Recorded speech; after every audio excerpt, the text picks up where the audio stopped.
How's it going, Blues fans? My name is Nico Pauly, creator of the Blue Blog here on YouTube and on Instagram as well. And I'm happy to announce the St. Louis Blues have officially won 4 straight games and have won 3 straight on this road trip by a score of 4-3 each time.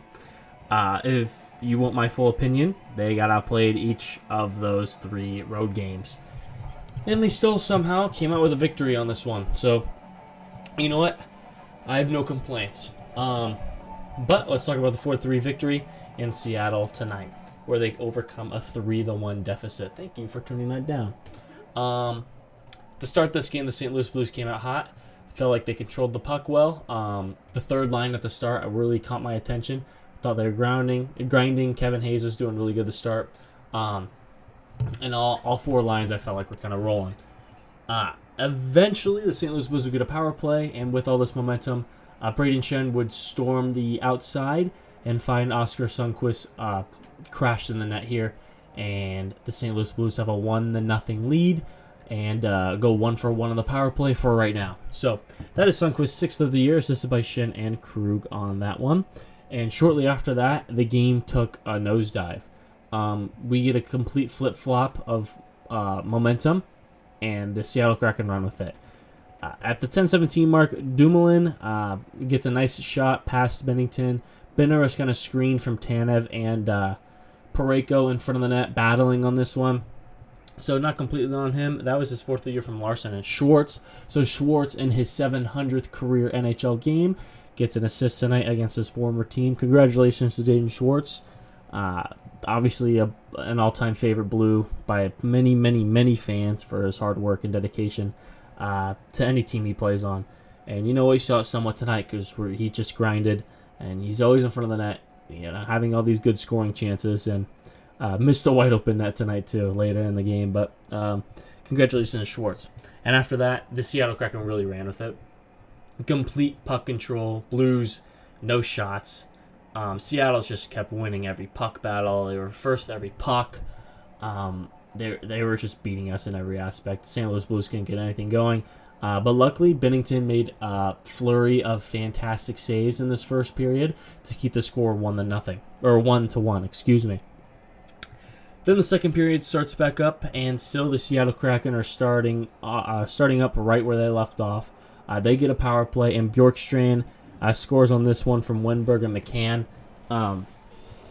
You know what? This one was kind of tough because the St. Louis Blues had a great shorthanded chance coming into the zone with Robert Thomas and Torrey Krug. Doesn't go our way, and this is what happens when you get a lot of shorthanded goals or chances. Coming back the other way can be tough. And Bjorkstrand makes this a 2-1 game. Not looking great. Then a few minutes later, the St. Louis Blues have a big mishap in the defensive zone. Brandon Saad picks up this puck down low. He skates around the net, loses the puck kind of in front of Binnington. Scott Perunovich picks us up, and he was already a minute and a half in a shift. He gets pickpocketed by Bjorkstrand, and Scandella, who reads this, skates towards the puck carrier of Bjorkstrand and leaves the center ice of the offensive zone wide open. Nobody there. And it is just Yanni Gord and Tolvanen doing a little quick pass and pass back for an easy goal past Binnington. Nothing he could do on this one. All around from this line, terrible shift on this one. I got a guy in my DMs right now saying that Scott Perunovich, it was all his fault. But, I mean, you just got to recognize that Saad failed to get this puck up and out because he kind of got stopped in front of Benner. Perunovich, I mean, not a good play. He got pickpocketed, but he was trying to get out of the zone on this one. And Scandella with a terrible read. Those 3 guys, really, really, really tough go. I'm not going to put it all on Perunovich, but they just got to work together and, figure it out. Read the ice a lot better. So now it's a 3-1 hockey game.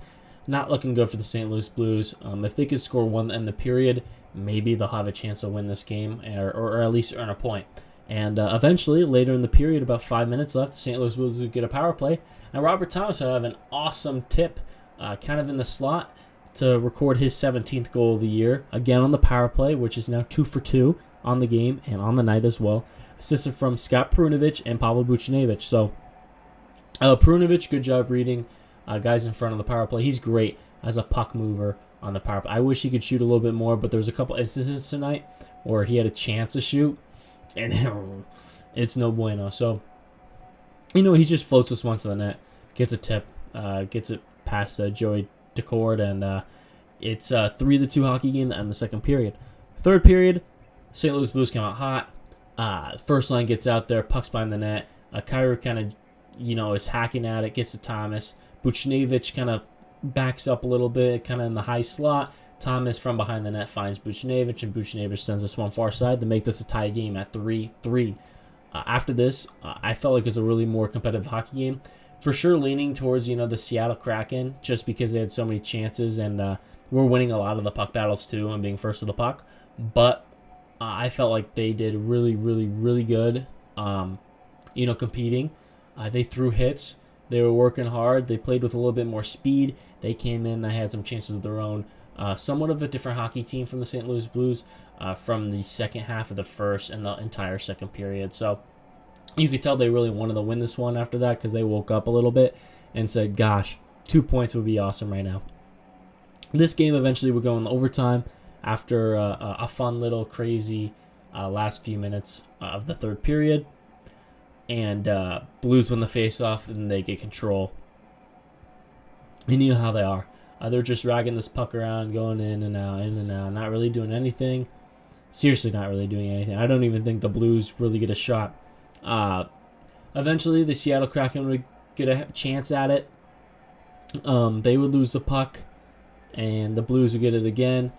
Shen would come in on the outside eventually, and then find Buchnevich far side for a one-timer. And Buchnevich spots this one for his second of the game, his 16th of the year, assisted by Shen.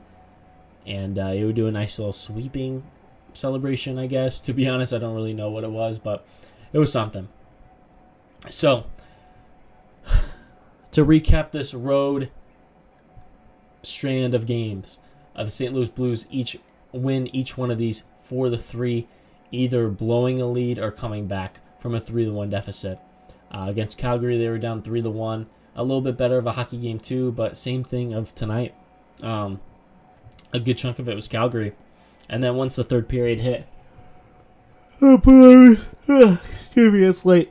The Blues started to come up and get to work. And would win that game late. Against Vancouver, they had the lead. They blew it, but they still come out with overtime. And then tonight, they gain the lead first. They go down 3-1, and they find a way to come back and win in overtime. So, not a good stretch of hockey, but obviously, clearly, this team is capable of much, much, much, much, much more. Much more. And it looks like the position we're in right now is going to be playoffs. I mean, they are 1 point back with a game in hand on Nashville. And the Nashville Predators will be playing, I believe, tomorrow, the red hot, and I mean red hot, and I would put a gajillion, billion dollars for the Edmonton Oilers to win the Stanley Cup, because they are hot. And I don't know. I don't see the Predators breaking their win streak. So, if the Oilers could do us a favor and get a win tomorrow, and if the Hurricanes can do us a favor and beat the Coyotes tomorrow, that would be absolutely fantastic for the St. Louis Blues, who literally just sit 1 point out of the playoffs.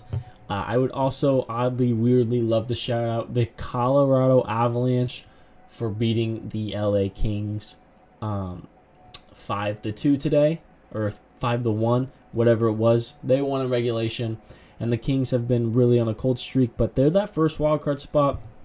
And if the St. Louis Blues were to be the second wildcard spot, they would play the Vancouver Canucks, who I'm not as confident in playing in playoffs in the first round as I would be the Colorado Avalanche. Though the Colorado Avalanche are clearly a fantastic hockey team, goaltending is a big issue, and if you can find a way to get in Gordiev's head, I feel like you might take the series, even if Nate Dogg is really having a Hart Trophy season. Just because goaltending is so questionable, and you know how Binnington is against this Colorado team. He pulls his head out of his ass every single time and makes unbelievable saves left and right to where I don't even think a human could really make these saves ever. It's impossible. But Jordan Binnington finds a way against this team in playoffs. So if we could squeak in the first wildcard spot, that'd be awesome. And play the Colorado Avalanche instead of playing the Vancouver Canucks.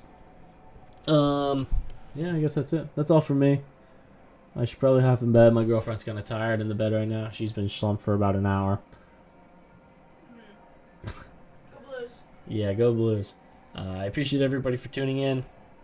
And I guess I will see everybody again on Sunday where we play the LA Kings. So a huge game coming Sunday at 12 o'clock.